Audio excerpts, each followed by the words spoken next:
bagaimana caranya saya harus menjadi seorang kepala desa, menumbangkan lawannya, walaupun itu adalah seorang keponakan. Kamu tidak akan saya diamkan. Saya akan usik kehidupan kamu.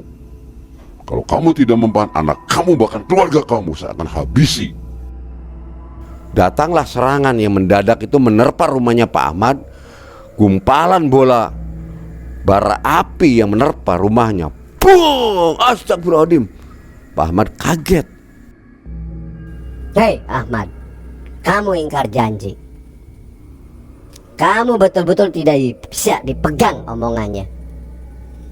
Namanya manusia itu bohong, tidak bisa dipegang.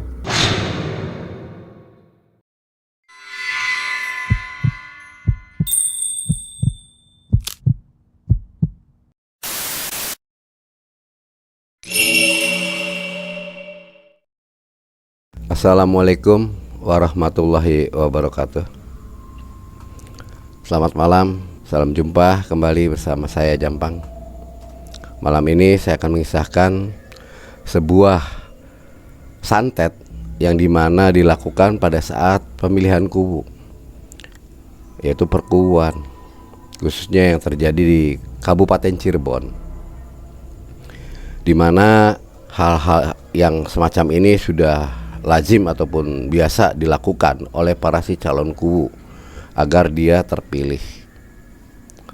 Dia menggunakan jasa paranormal, baik istilahnya itu dukun santet maupun para kiai, ustadz segala macam. Bahkan keilmuan-keilmuan yang dimiliki keseluruhan daripada paranormal itu dia dimunculkan dan dilakukan untuk menepis ataupun menyerang si calon kubu lain yang selaku kandidat dari si musuhnya ini, si musuh dari kandidat. Waktu itu saya sebut saja ya, ini semua nama samaran semua. Pak Jujun adalah kepala desa yang masih menjabat. Pada saat itu waktu untuk pasca pemilihan kubu akan berlangsung, Pak Jujun mendaftarkan diri dan dia ambil cuti serta menunggu dari calon-calon lainnya.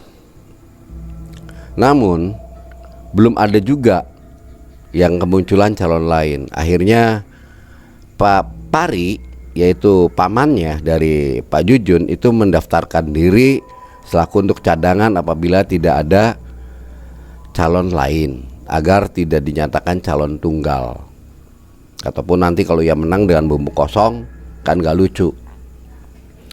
Akhirnya kedua orang tersebut, kedua kandidat, paman dengan keponakan, itu ngobrol. Dulu hubungan erat dan baik, saling mendukung. Tapi yang anehnya Pak Jujun ini ada merupakan ganjalan-ganjalan di hatinya terhadap pamannya. Kok pamannya menyalonkan bukan untuk mendukung saya? Waktu itu dia bilang akan mendukung, ternyata sekarang dia menyalonkan diri. Pak Jujun ini baru 1 periode, ingin menyalonkan yang kedua periode. Namun Pak Pari mengambil kesempatan karena selama Pak Jujun aktif selaku kepala desa atau selaku kubu, dia banyak mempelajari hal-hal tentang tatanan-tatanan di daerahnya, sumber penghasilan maupun istilahnya sumber daya alamnya. Tampaknya ini menggiurkan sekali dengan hasil yang ada, olahan-olahan yang bisa dikelola nantinya oleh kepala desa. Singkat cerita, kedua calon ini bertemu dan ngobrol karena memang boleh dikatakan bukan orang lain, paman dengan keponakan. Ngobrol-ngobrol, kenapa Mang, kata itu, paman, kamu menyalonkan, bukankah kamu berjanji pada saya itu waktu itu ingin mendukung saya, mau habis-habisan mendukung saya. Toh nanti kalau masa bakti saya udah selesai juga, toh kamu bisa menyalonkan mengganti posisi saya akan dukung kamu. Enggak lah, saya kan untuk cadangan aja, tutur kata dari Pak Pari, yaitu pamannya dari Pak Jujun.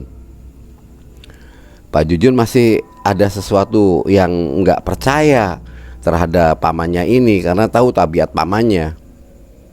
Ya, dengan bahasa lembut, dia itu banyaklah muslihat-muslihat yang tampaknya itu dirasakan oleh keponakannya. Waktu saat pencalonan pertama saja dengan tipu daya ya ataupun propagandanya pamannya ini, Pak Jujun bisa sukses. Sekarang pamannya yang biasa mempropagandakan untuk kesuksesannya Pak Jujun, sekarang dia menyalonkan diri. Jadi akhirnya tarung nih antar kedua saudara ini. Singkat cerita, karena tidak ada lagi si calon lain, hanya kedua orang ini calonnya, akhirnya tepat pada waktu itu kurang lebihnya 1 minggu sebelum masa tenang, mereka berkampanye, mensosialisasikan diri, dan jadwalnya pun mudah diatur oleh panitia pemilihan kepala desa serta badan yang terkait. Giliran Pak Jujun berkampanye, semua ramenya nggak kira-kira. Begitupun sebaliknya, pada saatnya Pak Pari berkampanye mensosialisasikan diri kepada masyarakat setempat di wilayah-wilayah yang ada sekitar wilayah desa tersebut, itu sambutan masyarakat pro kontra jelasnya. Terus selalu berjalan. Tim sukses, masing-masing tim sukses selalu menyelidiki ini dari mana, itu dari bagaimana, mengetahui bagaimana ini siasatnya. Akhirnya karena Pak Jujun dengan masyarakat tuh baik hati dan lemah lembut, bahkan tim sukses yang dimiliki oleh Pak Jujun ini itu perangkat desa, bahkan sesepuh-sepuh desa tersebut mendukung ke Pak Jujun. Namun kepada Pak Pari ini tampaknya kayak jauh. Terus propaganda dilakukan. Mereka sama-sama saling mengukur kekuatan masing-masing. Kekuatan lawan di mana titik-titiknya mereka gempur. Begitupun sebaliknya Pak Jujun menggempur posisi lokasi daerah-daerah si masa pendukungnya Pak Pari. Sama-sama baku di situ. Jibaku untuk memperoleh dukungan dari masyarakat untuk dipilih. Namun rasa yang ada di dalam Pak Pari ini, gimana caranya keponakannya harus ditumbangkan oleh langkah-langkahnya dia. Karena dia juga istilahnya banyak relasi yang Pak Jujun tidak tahu. Akhirnya dia menghubungi para supranatural, ahli santet, bahkan para kiai maupun ustadz, dihubungi oleh mereka untuk mendukung niatan Pak Pari untuk jadi kuwu. Akhirnya ada yang dari Cilacap, ada yang dari Sukabumi, ada yang dari Tasik, ada yang dari Banten, bahkan ada dari Kabupaten Cirebon sendiri. Pak Pari semakin kuat merasanya karena didukung banyak sekali paranormal di belakangnya yang siap membantu sepenuhnya. Dengan catatan ada ikatan perjanjian. Pak Pari pun menyetujuinya, yang penting dia menang.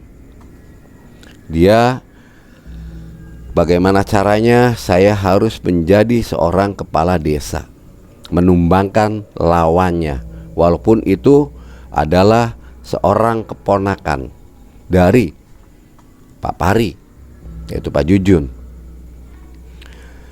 Pada masa tenang ini, masing-masing tidak bisa menjalankan kampanye terbuka.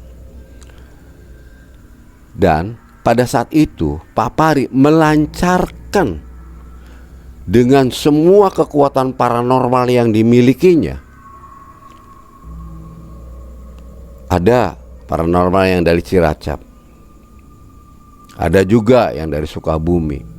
Mereka masing-masing mengirimkan ilmu-ilmunya untuk mendukung kesuksesan Pak Pari.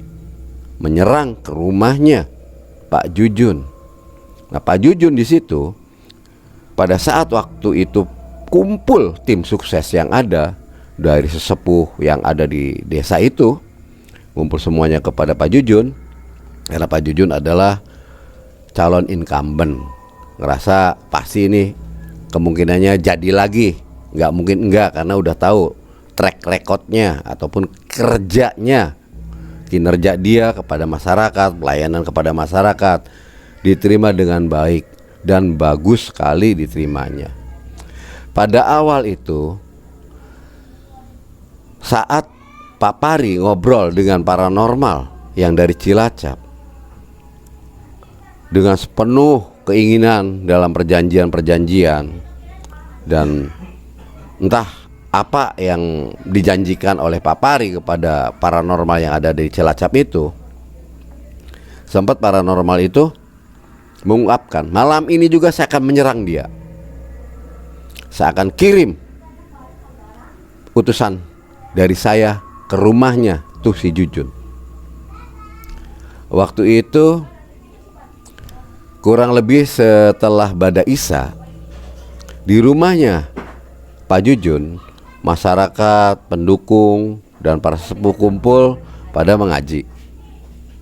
Setelah pada mengaji saat itu, seusai semuanya, kedatangan seorang perempuan yang cantik jelita, yang betul-betul membuat terpukau semua warga yang ada kumpul di tempatnya Pak Jujun. Dia bertamu dengan sopannya, dengan lemah lembutnya. Ada tokoh yang disepuhkan di situ mengetahui kehadiran perempuan ini, bahwa perempuan tersebut bukan sembarangan perempuan. Ada satu kecurigaan yang melebihi daripada masyarakat yang ada pada saat itu kumpul di rumahnya Pak Jujun. Itu masa pendukungnya pada bengong semua. Ketertarikan, ada yang mengatakan, oh cantiknya, kayaknya kalau ini kita jadikan cucuk ataupun tim sukses untuk merayu ibu-ibu, kayak bisa jadi nih Pak Kubu. Ada salah satu orang warga mengatakan kepada Pak Jujun seperti itu. Namun beda halnya dengan sesepuh yang di situ. Dia qomat kamit membaca sebisanya doa-doa dia. Alangkah terkejutnya saat itu. Ada satu hawa desiran angin yang menerpa dirinya. Sampai-sampai sesepuh itu menguap dan kantuk. Dan semua yang ada di ruangan itu pada ngantuk semua. Namun sesepuh tersebut belum bisa tidur, yang lainnya sudah pada tidur. Dia merasa ada hal aneh yang menyerang. Dia melawan dan merontak untuk membuat sebuah perlawanan kepada si perempuan itu. Entah siapa gerangan ini.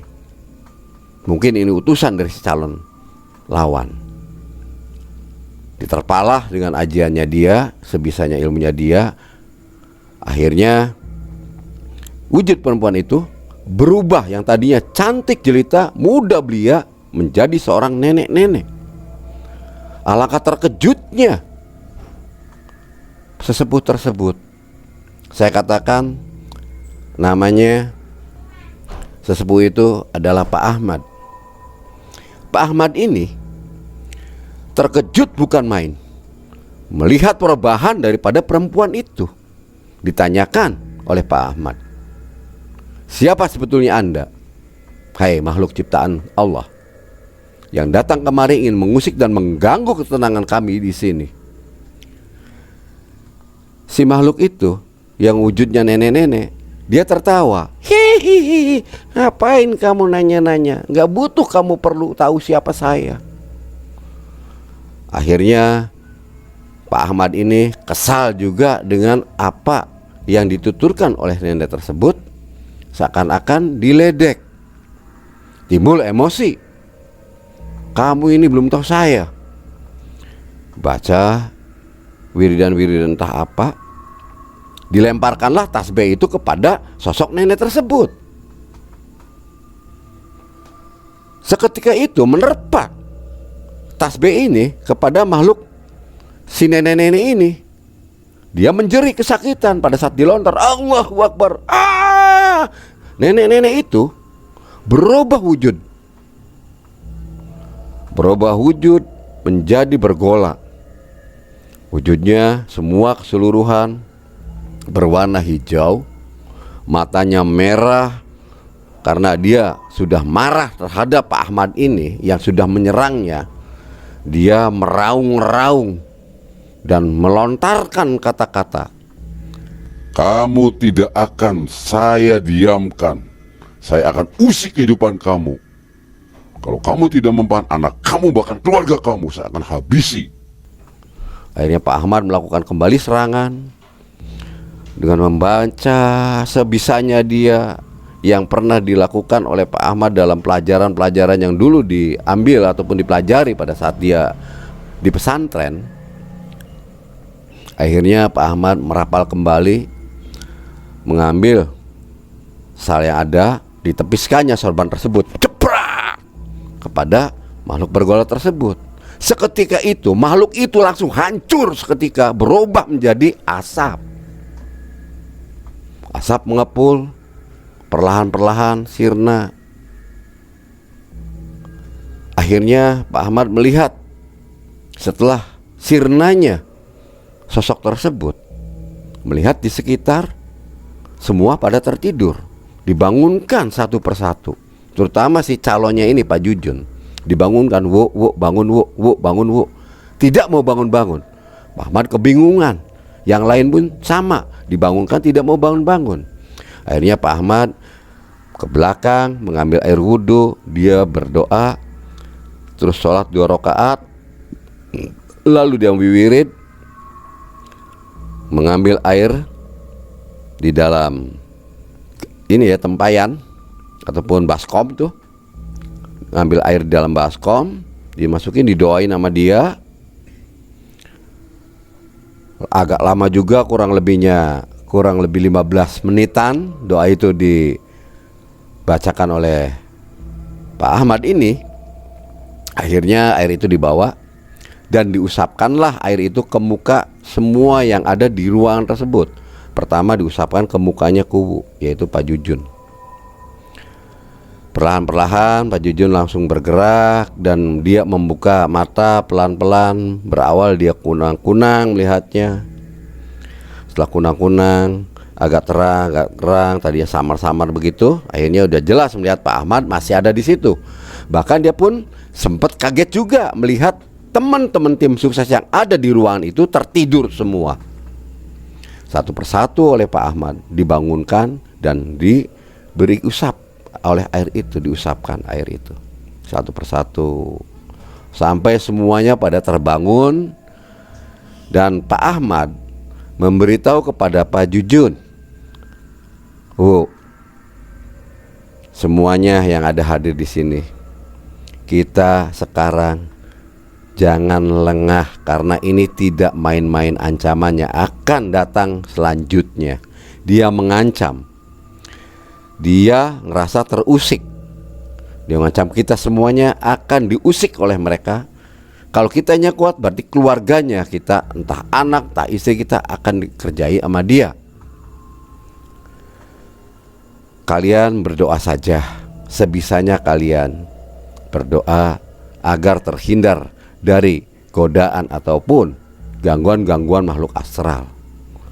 Si Jujun ini, Pak Kuwu, itu bingung harus bagaimana, karena dia sendiri melihat kehadiran perempuan yang cantik jelita itu, tahu-tahu tidak ada di tempat.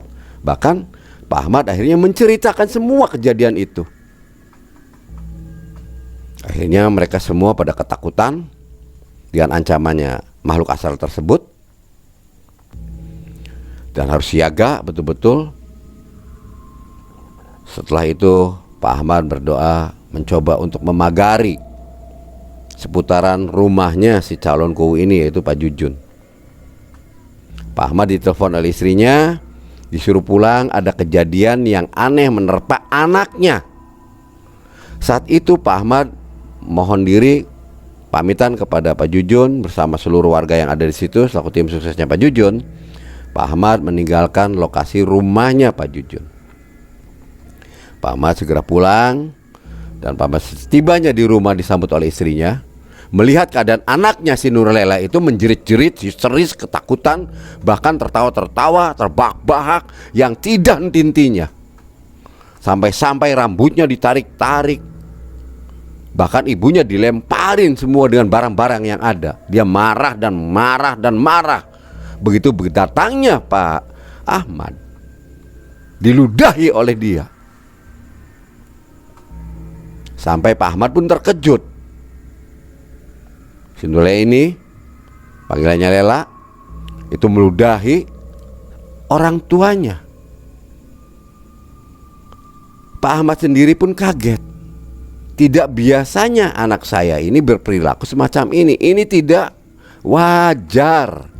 Kamu tolong, Li, ambilkan air putih untuk didoakan.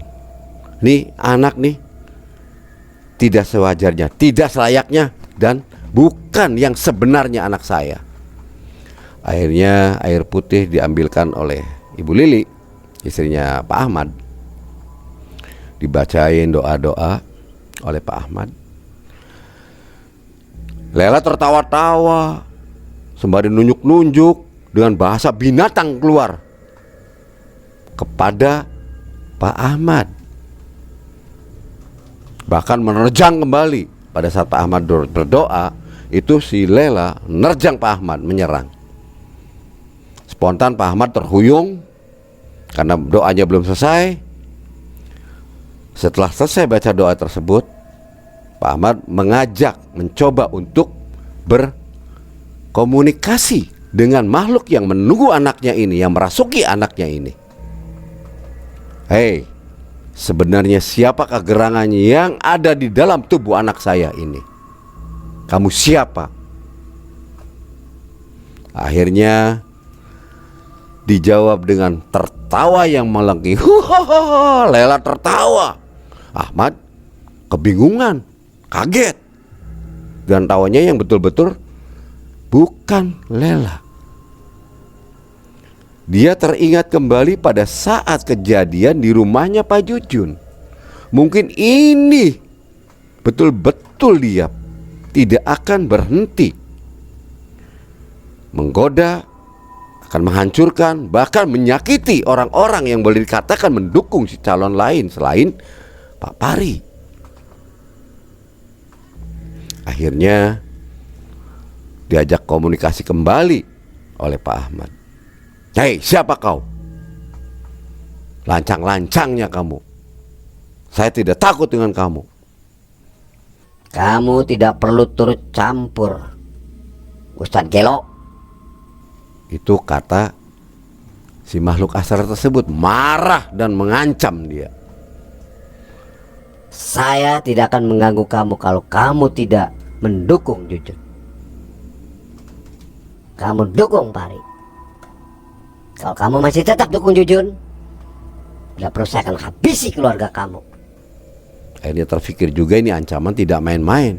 Pak Ahmad ketakutan karena anaknya ini bakal jadi korban dari amukan sosok bergoleh hijau.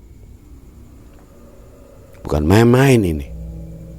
Tak lama kemudian datanglah serangan yang mendadak itu menerpa rumahnya Pak Ahmad. Gumpalan bola bara api yang menerpa rumahnya. Boom! Astagfirullahaladzim. Pak Ahmad kaget, terkejut, bukan kepalang. Ini serangan bukan main-main. Ternyata betul-betul Pak Ahmad tuh diserang bukan dari satu pihak. Banyak pihak yang menyerang Pak Ahmad. Bahkan makhluk astral hiperbola ini yang merasuki tubuhnya anaknya, si Lela, memberitahu kembali, sudahlah kamu. Kamu kalau bergabung, saya tidak akan mengusik keluarga kamu dan tidak akan mengusik ketenangan kamu. Pak Ahmad diam, termenung. Ini hari pertama pada saat masa tenang, sudah melancarkan serangan-serangan di luar nalar yang betul-betul semua yang hadir di sana di rumahnya Pak Jujun ini ngerasa kebingungan dan ketakutan. Apalagi sekarang menimpa keluarganya Pak Ahmad. Pak Ahmad diam. Ya sudah. Tiba-tiba Pak Ahmad mengatakan semacam ini. Oke, saya tidak akan mendukung siapapun, asalkan kamu tidak mengganggu keluarga saya dan saya. Seluruh keluarga saya jangan kamu ganggu. Baiklah, saya akan turuti keinginan kamu. Saya tidak memilih yang lainnya. Saya tidak akan memilih A dan memilih B. Saya akan netral, hanya melihat perkembangan. Akhirnya sosok Asra yang ada dalam tubuhnya si Lela anaknya ini masih kurang percaya dengan ucapan-ucapan yang ada di Pak Ahmad ini. Akhirnya sosok itu mengatakan kembali kepada Pak Ahmad, "Hei kamu, bisa dipegang tidak omongannya? Kalau kamu masih tetap membantu dia, saya tidak main-main dan tidak segan-segan akan menghancurkan semua keluargamu." Pak Ahmad tampaknya berpikir panjang. Kalau dirinya mampu untuk melawan, tapi anaknya belum tentu mampu. Begitu juga istrinya belum tentu mampu. Walaupun Pak Ahmad memagari, tampaknya bisa saja yang namanya kecerobohan ataupun hal-hal waktu yang bisa diserang oleh mereka-mereka ini. Akhirnya Pak Ahmad mengambil keputusan, baiklah, saya tidak akan memilih dan saya tidak mendukung siapapun, dan saya tidak akan berpihak pada siapapun. Silakan kamu meninggalkan jasad anak saya dan raga anak saya, dan kamu jangan ganggu keluarga saya. Baiklah kalau begitu, saya tidak akan ganggu keluarga kamu, dengan catatan bahwa keluargamu, kamu tidak akan mendukung si Jujun. Baik, kata Pak Ahmad, silakan kamu tinggalkan raga anak saya, jangan mengganggu anak saya, bahkan keluarga saya tidak mau diganggu. Akhirnya kesepakatan itu dibuat. Seketika pun makhluk tersebut meninggalkan raganya si Lela. Singkat cerita, keesokan harinya anaknya Pak Jujun itu sakit. Sakit yang tidak wajar. Perutnya melilit, meronta-ronta minta tolong. Sakitnya minta ampun. Pak Jujun menangani anaknya ini. Kenapa Fer? Fer, kenapa Fer? Pak Jujun menanyakan kepada anaknya, itu si Ferry. Sakit Pak, sakit Pak, sakit perutnya sakit. Tolong Pak diremes-remes, sakit banget Pak, sakit.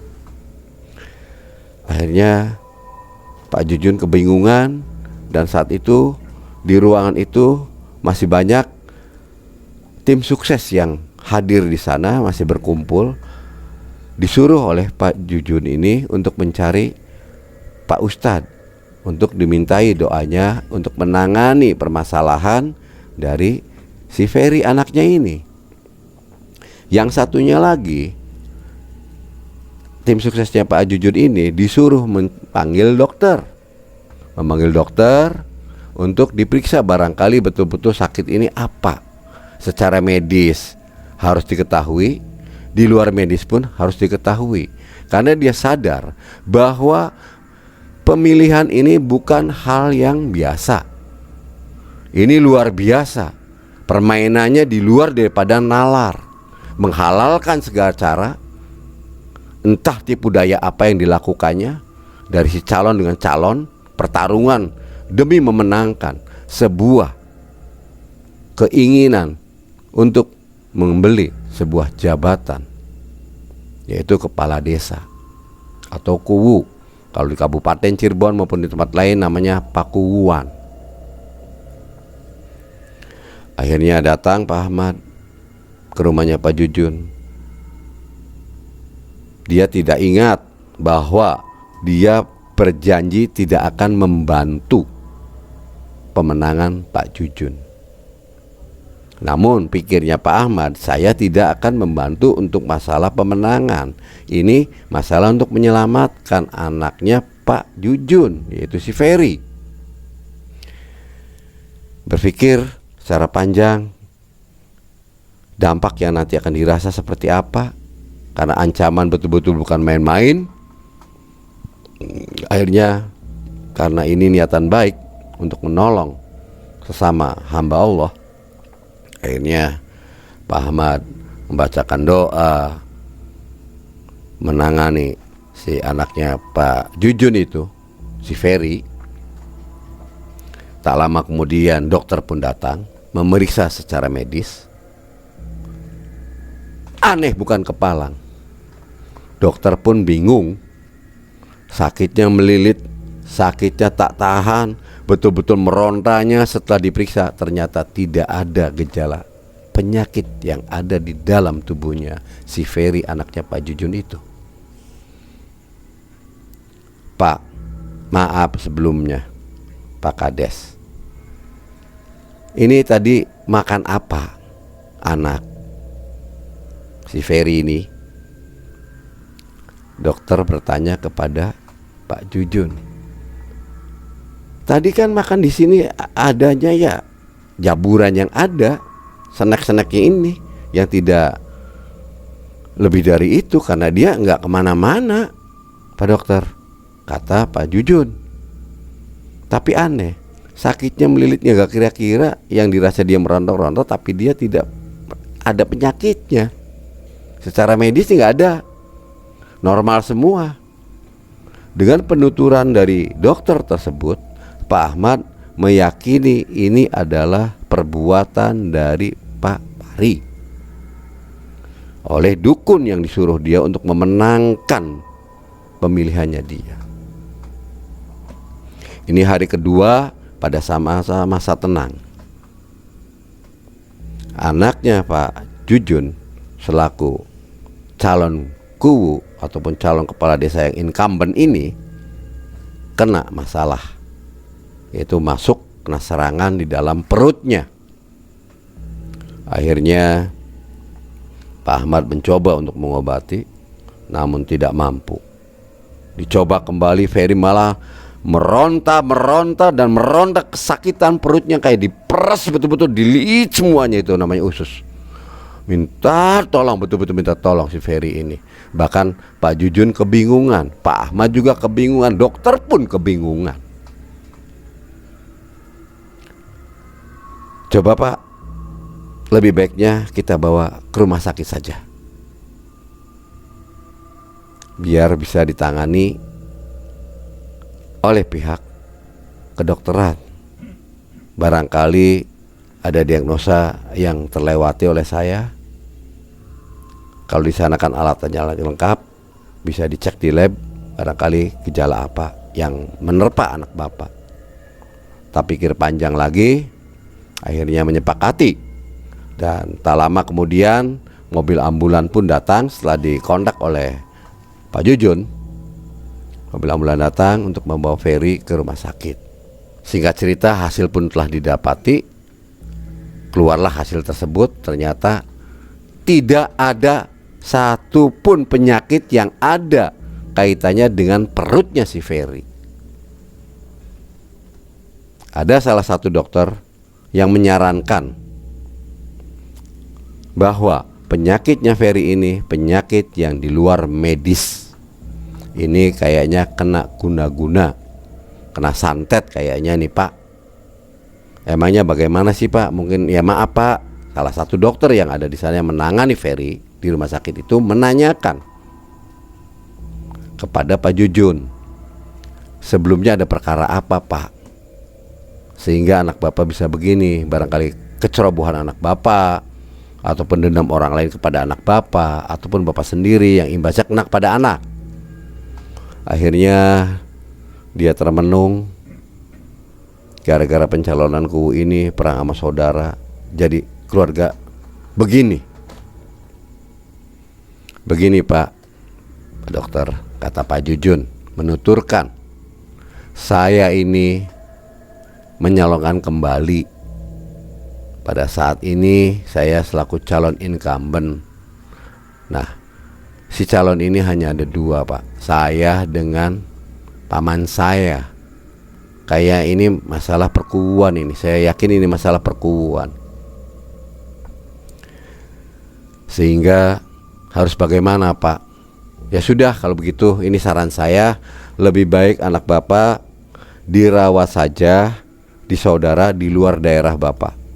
Jangan masuk wilayah, ranah wilayah yang akan dijadikan ajang pemilihan kubu di daerah Bapak. Jadi apakah anak saya harus diungsikan Pak? Ya lebih baik begitu, diungsikan. Nanti kalau ada apa-apa seperti macam ini kejadian bagaimana Pak? Saya yakin gak mungkin terjadi menimpa anak Bapak. Karena yang ditimpa itu pasti dalam ruangan rumah keluarga. Saat itu juga Pak Jujun ditelepon oleh istrinya yang menanyakan keadaan anaknya si Ferry. Pak Jujun menjelaskan tuturan pada dokter, rujukan dari dokter, dan saran dokter itu si Ferry jangan ada di rumah, harus diungsikan selama pemilihan kubu. Karena ini bukan main-main, mungkin ini ikhtiar daripada menyelamatkan si Ferry, anak sematawayang. Akhirnya Pak Jujun pun menyepakati anjuran salah satu dokter yang menangani Ferry tersebut. Akhirnya si Ferry itu dilarikan ataupun dihijrahkan ke saudaranya yang di luar kota. Pada saat Pak Ahmad mau menjalankan sholat Isya ke masjid, dia sholatnya. Pada saat dia meninggalkan halaman rumah, dicekal oleh satu makhluk yang datangnya tiba-tiba. Pak Ahmad dibuat terkejut. Di situ muncul sosok makhluk astral yang awalnya hanya gumpalan hitam seperti menggunung kecil, jin hitam. Terasa getarannya oleh Pak Ahmad. Ini bukan makhluk biasa, ini makhluk astral yang niat ingin menyelakai dia. Pak Ahmad langsung ambil sikap dan siaga membaca semua doa-doa yang dari Al-Quran, sampai dia kesal untuk menyingkirkan makhluk astral itu, si jin hitam ini. Allahu Akbar, ditebiskan oleh Pak Ahmad tenaganya mengarah kepada si makhluk itu. Seketika Pak Ahmad terkejut dibuatnya. Serangan Pak Ahmad untuk menerpa jin tersebut meleset, tidak kena. Seakan-akan Pak Ahmad diajak mainan, diejek oleh makhluk tersebut. Tak lama kemudian sosok bergola hijau itu datang kembali pada Ahmad. Hei Ahmad, kamu ingkar janji. Kamu betul-betul tidak bisa dipegang omongannya. Namanya manusia itu bohong, tidak bisa dipegang. Salah saya apa? Saya sudah tidak membantu kemenangan dari si Jujun. Kemarin kamu datang ke sana menangani anaknya. Saya sudah bilang kamu tidak perlu turut campur dalam urusan ini.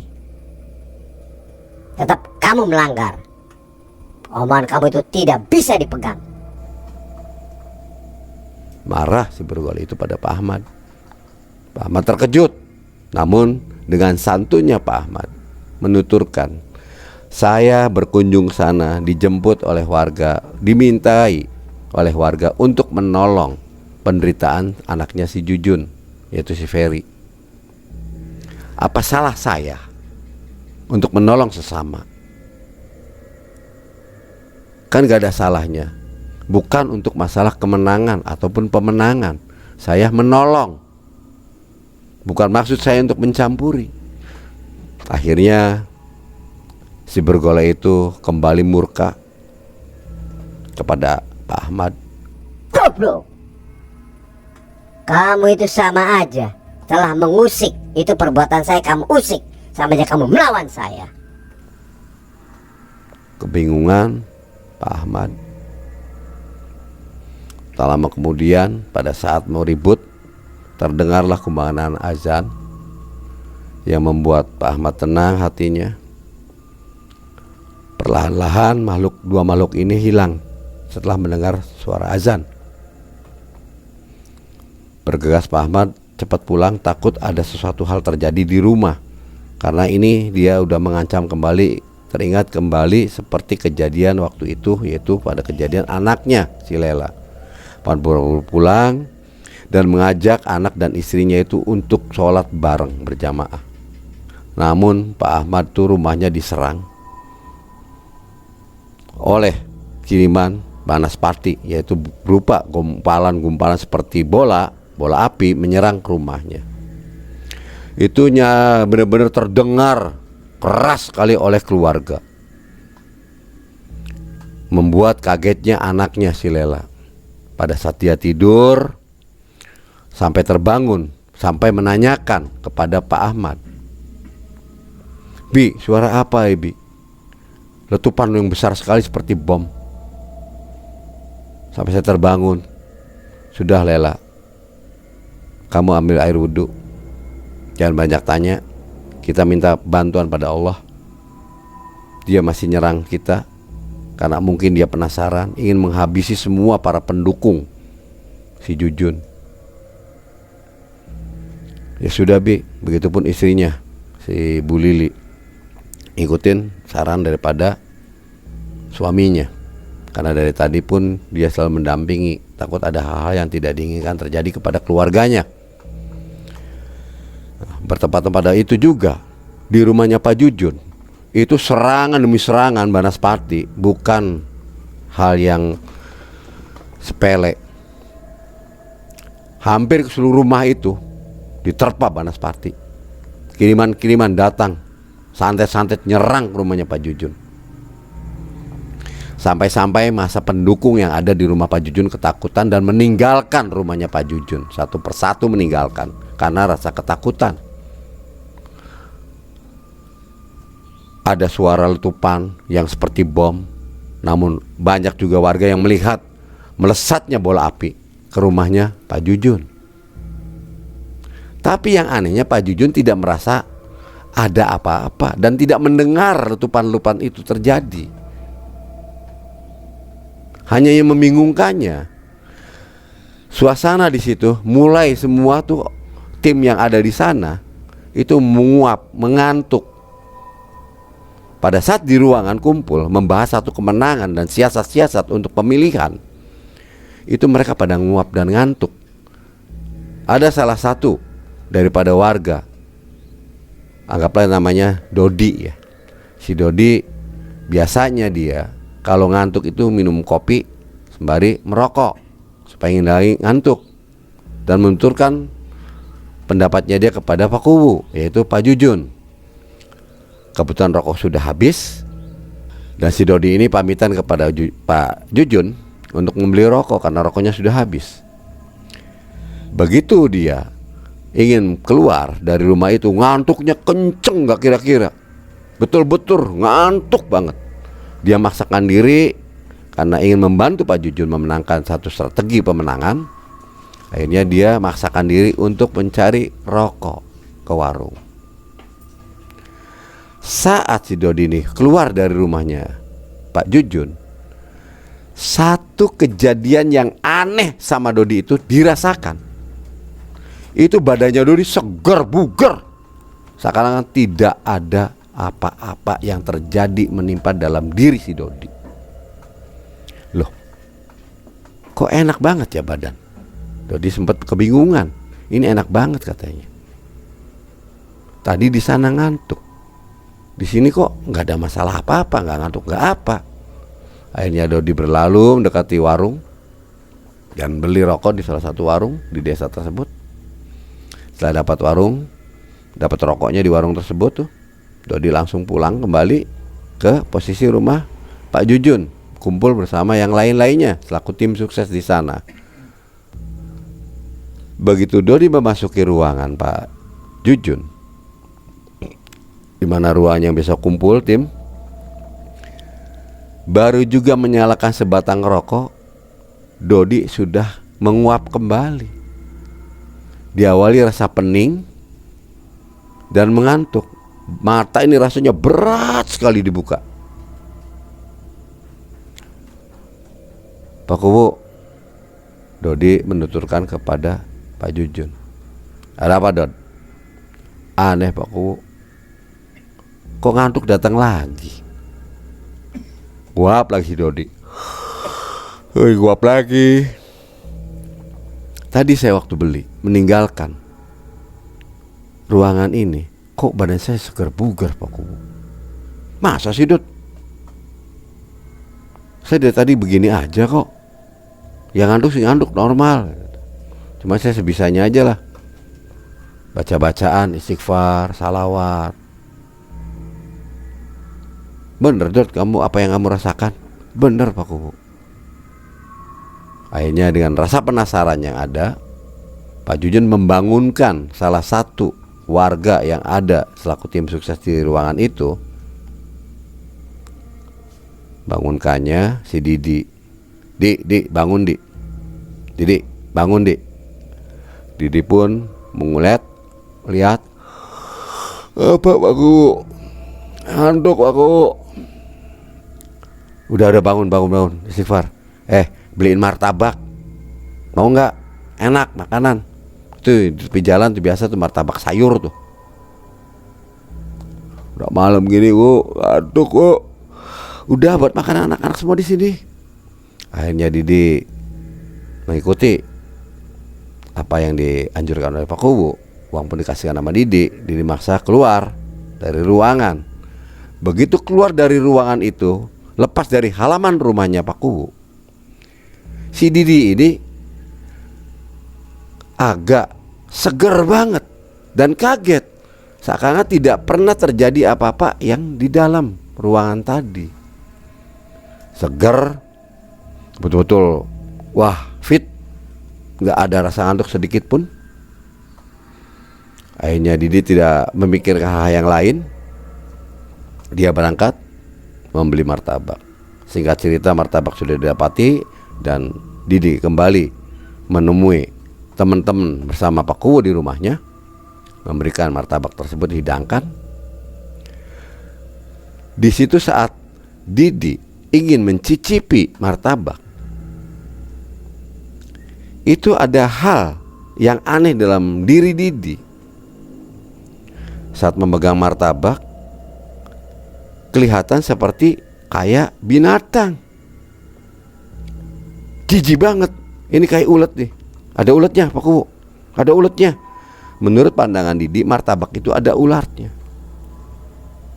Berjongklat-jongklat, jalan di atas martabak. Begitupun Dodi melihat juga. Bener Pak Kuwu, jangan dimakan Pak Kuwu.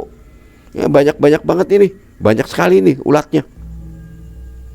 Kamu belinya di mana?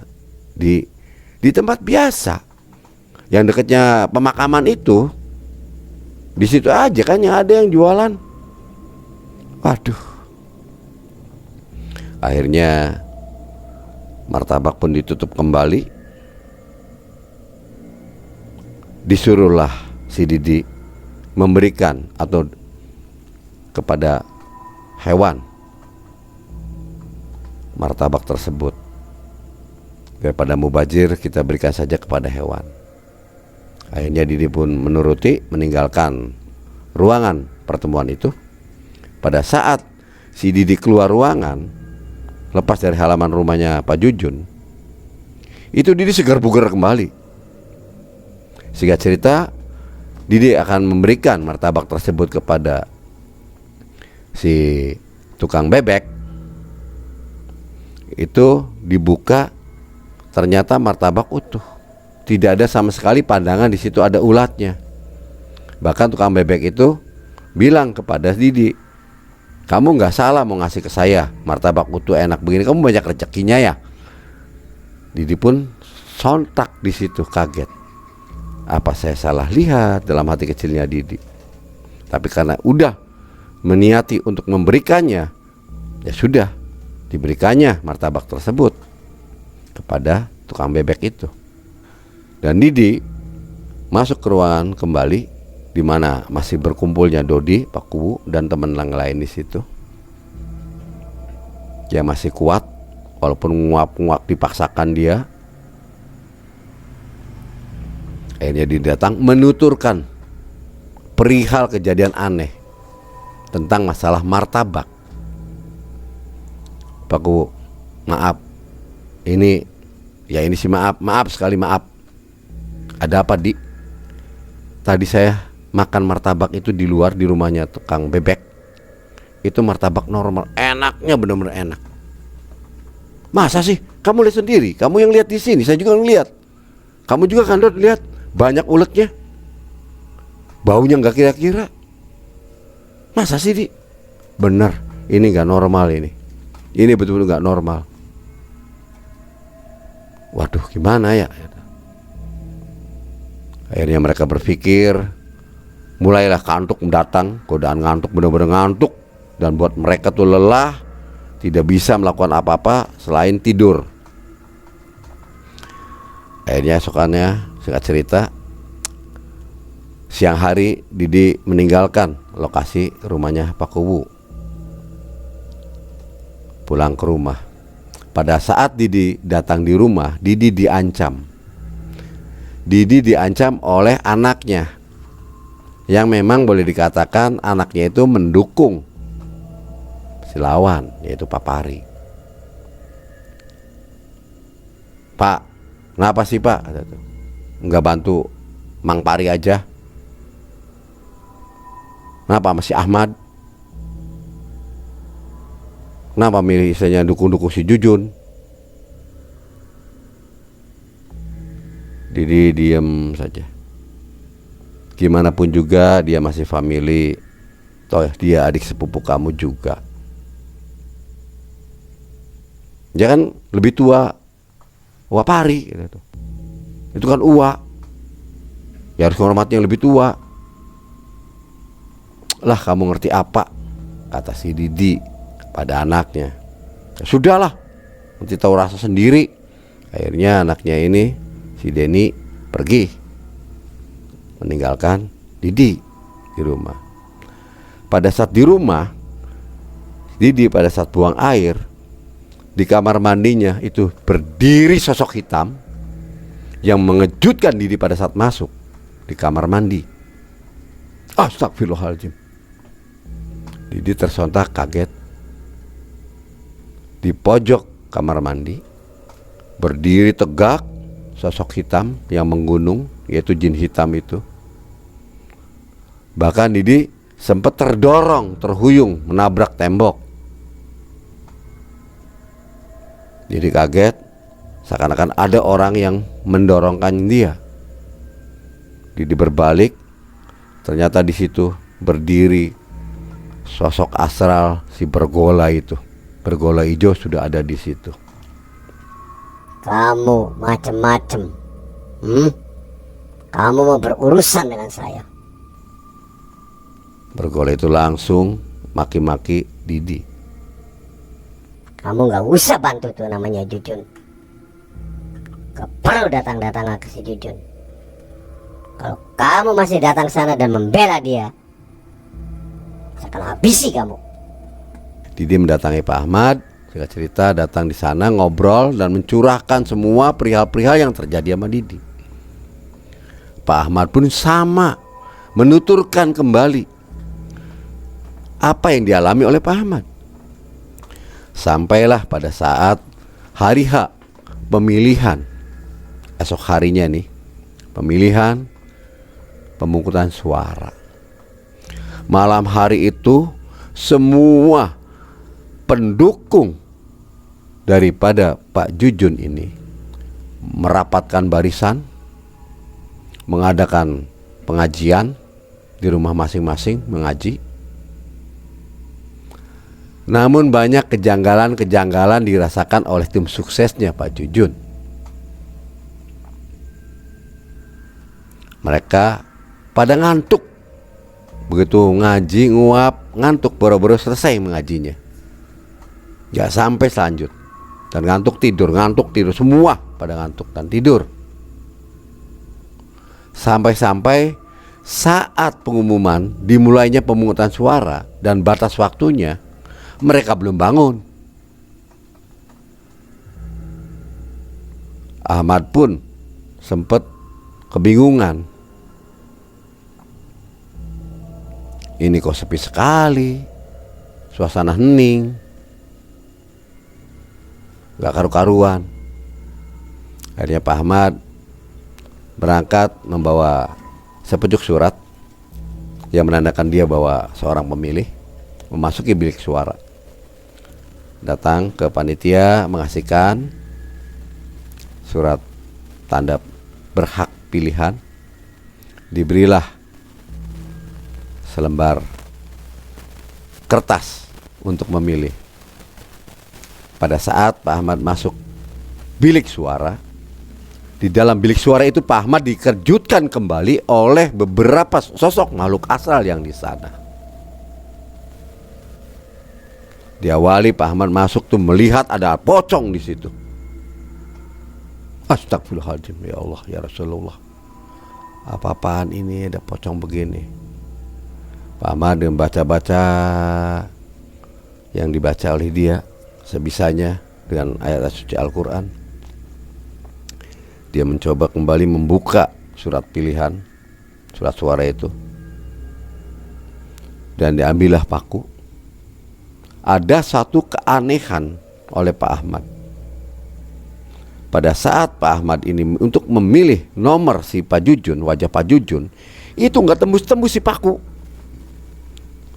Kertasnya ini ditembus sama paku, nggak tembus-tembus. Dicolok tuh nggak tembus-tembus. Kok aneh? Seakan kertas itu seperti logam baja, tidak tembus. Kebingungan Pak Ahmad. Ini hal yang nggak bener ini. Apa-apaan ini? Mencoba kembali Pak Ahmad untuk kedua kalinya untuk menusukkan paku ini ke wajahnya Pak Jujun selaku kandidat pilihan kubu. 2 kali. Ya Allah, ya Rasulullah. Pak Ahmad kebingungan. Begitu ketiga kalinya Pak Ahmad mencoba kembali. Coba yang satunya saya tusuk, mempan enggak? Begitu mencoba ditusuk, langsung tuh tertublos. Wajahnya Pak Pari di situ tertusuk oleh paku, gambarnya itu. Waduh, Pak Ahmad kebingungan. Kok kenapa ini? Ada apa ini? Mencoba kembali. Setelah yang satu ini ditusuk, kembali kepada Pak Jujun. Fotonya itu di situ, ditusuk kembali oleh Pak Ahmad. Itu sama aja kembali, tidak bisa ditusuk. Kebingungan ini Pak Ahmad. Udahlah, mungkin entah apa yang terjadi, mungkin inilah suratan takdir yang ada. Dilipatlah kembali surat suara, dan Pak Ahmad keluar dari bilik suara, memasukkan ke kotak suara. Tidak banyak basa-basi, Pak Ahmad di situ langsung meninggalkan lokasi tempat pemilihan suara. Warga berduyun-duyun datang untuk memilih si jagoan yang dipilihnya. Banyak warga, seorang yang boleh dikatakan tim suksesnya dari Pak Jujun ini, mengalami hal yang sama. Banyak yang mengalami hal yang sama semuanya. Bahkan di TPS-nya sendiri, di TPS-nya Pak Jujun, itu terjadi betul-betul seperti itu. Sampai-sampai yang namanya itu istrinya Pak Jujun sendiri pada saat untuk memilih, itu wajah suaminya dalam gambar itu untuk ditojos, untuk paku, enggak mempan sama sekali. Ketus-ketus, enggak mempan. Ini apa ini, kata tuh. Coba lagi, enggak mempan. Penasaran, disobek kertas tersebut oleh tangan, tidak bisa sobek. Layaknya seperti kain yang tebal. Aneh, kata tuh. Pada saat ditoblos tidak mempan seperti baja, begitu mau disobek tidak mempan seperti kain yang tebal. Aduh, gimana ini? Coba saya tojos pari, bismillahirrahmanirrahim, cerot. Itu istrinya langsung menusukkan kepada musuhnya ataupun kandidat lain, pesaing daripada suaminya. Ternyata itu toblos lubang. Waduh, salah pilih ini saya. Saya tujuannya coba-coba barangkali sama, ternyata ini noblos. Satu kejanggalan, keanehan yang dirasakan oleh istrinya Pak Jujun.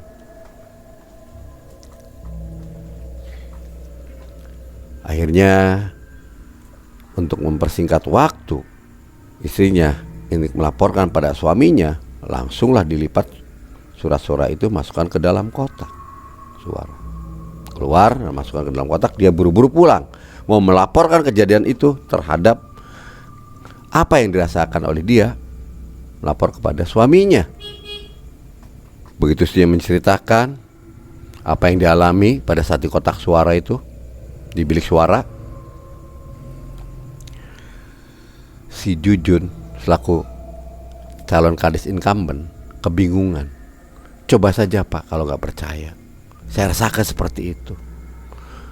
Begitu datang kembali, si pendukungnya Pak Jujun itu melaporkan kejadian yang menyerupai istrinya Pak Jujun, sama. Kejanggalan demi kejanggalan dilalui dan dirasakan, dikumpulkan fakta-fakta pembicaraan dari seluruh tim. Pak Jujun sendiri buru-buru karena waktu untuk pilihan itu tampaknya nih mendekati penutupan. Pak Jujun pun melangkah untuk memilih, mengambil dan mencoba dia untuk memilih masuk ke bilik suara. Pada saat Pak Jujun masuk bilik suara, itu badannya kayak digandulin oleh sosok yang berat sekali, tidak terkira. Pak Jujun kaget dibuatnya. Untuk menggerakkan tangan saja susah, apalagi kaki. Seakan-akan terkunci semuanya gerakan-gerakan itu. Pak Jujun pun serahkan, nggak bisa menggerakkan apa-apa dan bingung. Pak Jujun mencoba maksakan diri untuk membukanya dari surat suara itu, dan diambilnya paku untuk mencoblos. Mencoblos pilihannya dia, mencoblos dirinya dia. Beratnya minta ampun. Dia baca-baca sebisanya bisa yang dia baca. Salawat dan istighfar terus dia baca, minta bantuan Allah. La haula wala quwata illa billah. Pelan-pelan akhirnya tertusuk juga dan berlubang. Gambarnya Pak Jujun tertusuk oleh paku coblosan Pak Jujun. Pak Jujun pun mengalami suatu kejanggalan di bilik suara. Tangannya berat sekali pada saat menusukkan itu. Dilipatlah surat suara itu, dan Pak Jujun mencoba untuk keluar, untuk melangkah keluar. Beratnya minta ampun. Betul-betul berat. Ampun ya Allah, ini nggak bisa, ini nggak tahan. Padahal bilik suara itu yang ada hanya kotak terbuka, tapi yang dirasakan aneh. Masakan diri. Banyak warga yang melihat dan memperhatikan gerak-gerik daripada calon kuyu si incumbent ini Pak Jujun. Kok gerak-geriknya seperti yang mencurigakan? Ada apa ini? Apakah dia sakit? Takut pingsan? Akhirnya panitia menghampiri barangkali ada apa-apa. Panitia pemungutan bersama Hansip mengambil tindakan untuk memapah Pak Jujun. "Bu, kenapa Bu? Andra Bu." Dipapahlah Pak Jujun itu, dan surat suara dimasukkan ke dalam kotak suara. Semua hampir selesai pada saat pemilihan itu. Di tiap-tiap TPS semua dirasakan agak membingungkan. Laporan dari TPS 1, TPS 2, TPS 3 semuanya datang. Tim suksesnya Pak Jujun tuh ada kumpul di rumahnya Pak Jujun, melaporkan semua kejadian-kejadian yang ada.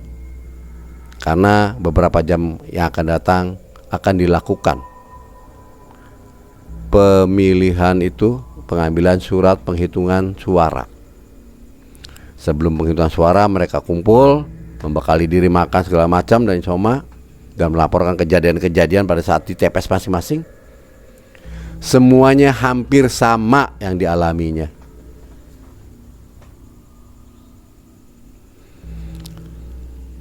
Semua sudah untuk mendekati waktu penghitungan suara, mereka kembali ke TPS masing-masing. Pada saat pemilihan, ingat, satu TPS itu tim suksesnya tuh tahu bahwa kelompoknya dia itu datangnya tuh awal. Berarti penghitungannya ada kalau dibalik itu di awal. Bikinnya ini ngitung dulu nih. Nanti ada orang sendiri datang melaporkan untuk ke Pak Kuwu. Pikirnya daripada si tim sukses dari Pak Jujun itu. Berpikir pasti A atau B nih, karena yang masuk waktu itu tuh orang 10. Minimalnya di antara orang 10 ini salah satunya pasti keluar namanya. Dia sudah menyiapkan nih satu. Ternyata saatnya dibuka dan dibacakan, prak, 2. Kaget dia. Tadinya 1, ini 2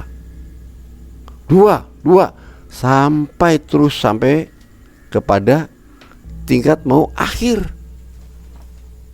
Penghitungan itu 2 semua, 2. Yang 1 sedikit. Akhirnya kurang lebih 10 suara lagi tersisa. Si tim sukses yang ada di TPS itu mengabarkan kepada Pak Kuwu, menyuruh salah satu temannya selaku tim sukses yang di sana, karena ada 2 untuk cadangannya itu, dia suruh menunggu dan melanjutkan hitungan. Nih jumlahnya, kata 2 ya. Jadi saya laporkan dulu ke Pak Kuwu penghitungan di TPS ini hasilnya.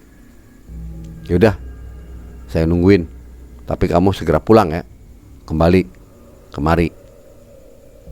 Ya wes. Akhirnya salah satu tim sukses itu datang ke Pak Kuwu, yaitu ke Pak Jujun, selaku Kuwu incumbent. Calon incumbent datangin semua, data-data masuk semua. Ternyata di TPS-nya sendiri saja itu Kuwunya kalah. Pak Jujun kalah suara mutlak di situ. Jauh sekali. Kaget bukan kepalang. Walik semuanya. Yang tadinya mendukung berbalik memilih ke kandidat lain, yaitu lawannya. Pak Jujun lemas, ikhlas menerimanya. Bahkan sampai dia mengatakan pada tim suksesnya,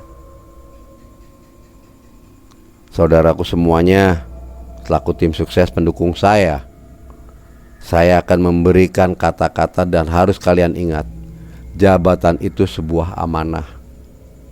Kalau Allah sudah mengamanahkan kepada seseorang untuk menjabat, maka dia akan menjadi menjabat. Tapi kalau Allah tidak merestui dan tidak meridhoi, maka dia tidak akan menjabat. Itulah prinsip saya. Barangkali saya sudah tidak dipercaya sama Allah, banyak kesalahan-kesalahan saya dalam menunaikan amanah dari jabatan ini. Ya itu saya sadari diri. kata Pak Jujun kepada tim yang ada di situ yang melaporkan kejadian pendapatan suara pilihan tuh dapat berapa. Hampir mayoritas keseluruhan TPS Pak Jujun kalah mutlak.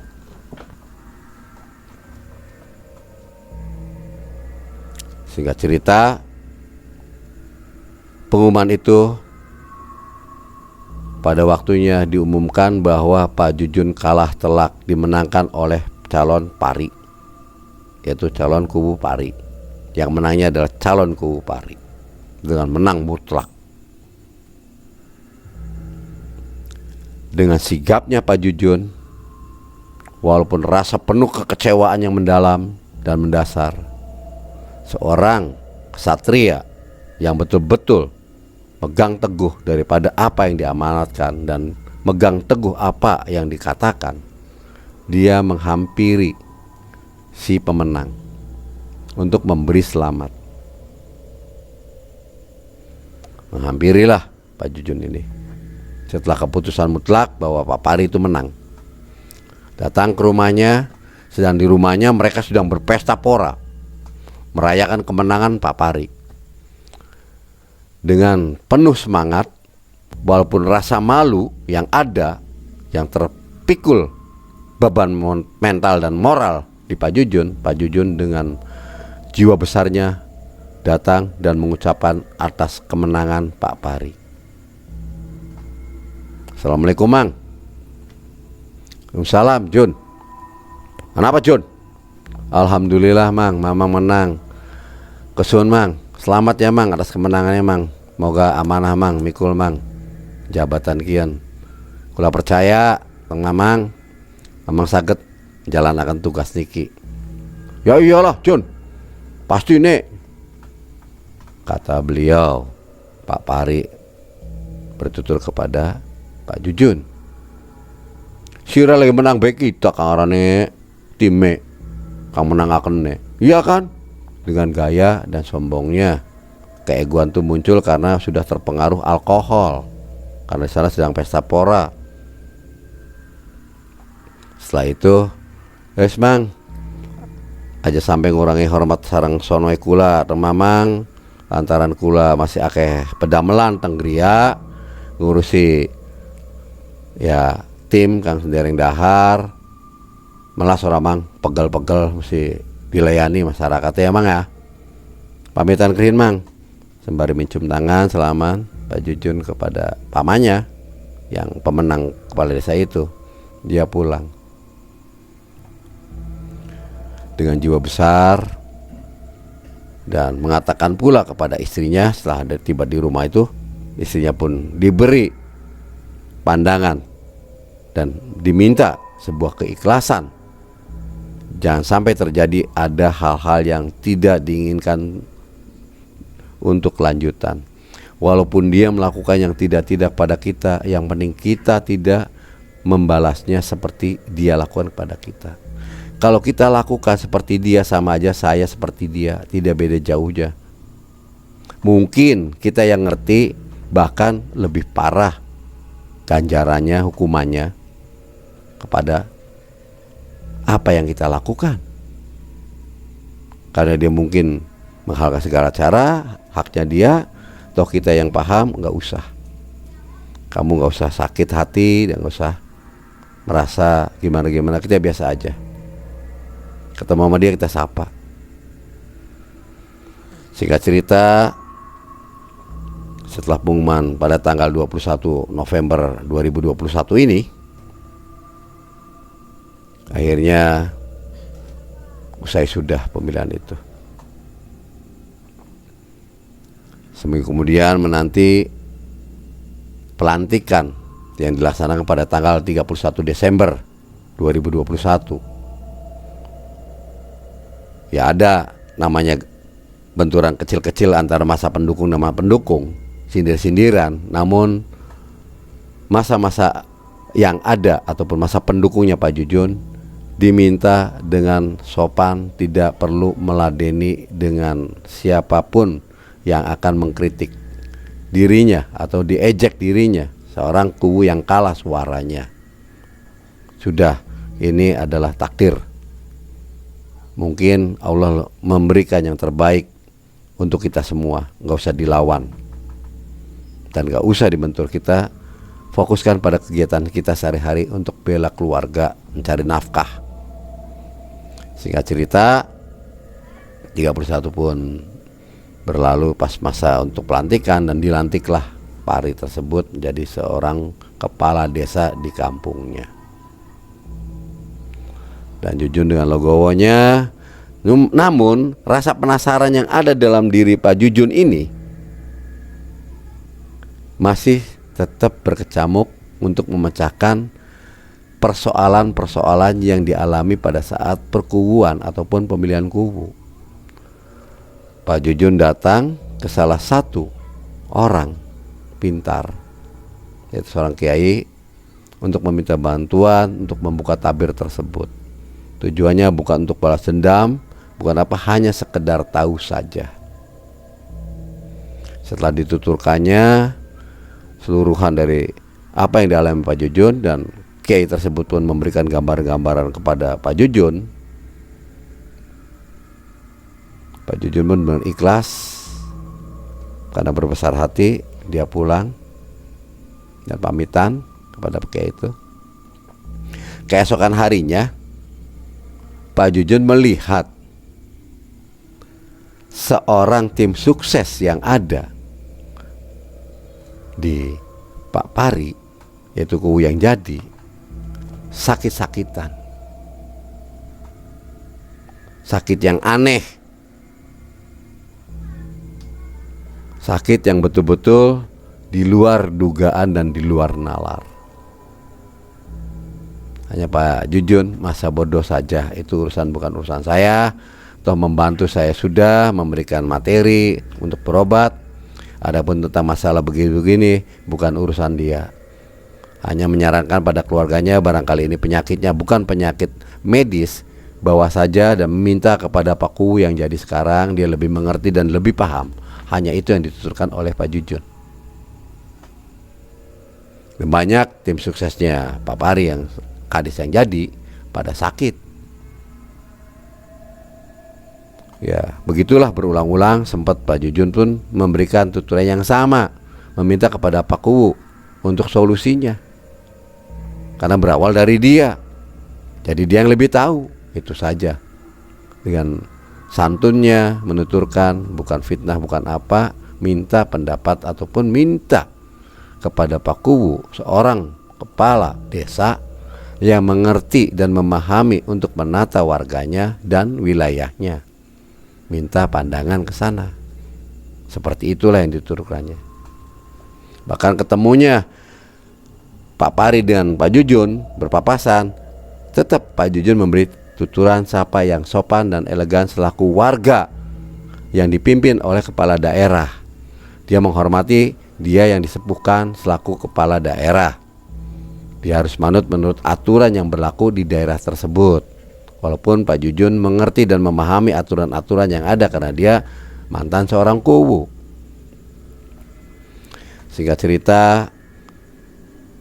akhirnya berlalu sudah pemikiran yang sudah diketahui oleh Pak Jujun bahwa dirinya itu mengalami hal-hal yang tidak-tidak, itu akibat perkuwuan ataupun akibat dari imbas pencalonan kuwu. Dan alhasil anaknya si Pak Jujun ini, Ferry, begitu pulang, alhamdulillah usainya pemilihan tersebut dia tidak ada masalah apa-apa, berkumpul kembali dengan harmonisnya keluarga itu, keluarga Pak Jujun, Ferry dan ibunya. Begitupun keluarganya Pak Ahmad, tidak ada masalah apa-apa, gangguan dari luar. Kembali juga kepada Pak Didi selaku saudaranya dengan Denny, ya biasa-biasa saja, tidak ada permasalahan. Hanya kejadian tersebut itu pada saat pencalonan perkuwuan. Bahkan imbasnya yang dirasa sekarang yaitu kepada si pemilih pendukung calon kuwu yang sekarang jadi kuwu ataupun calon pemenang atau si pemenang pemilihan.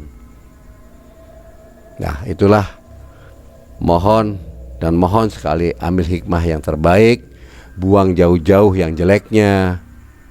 Saya doakan kalian dipanjangkan umurnya, diberikan rezeki yang banyak, dimudahkan dalam segala urusannya. Bagi yang sudah subscribe, saya terima kasih sekali.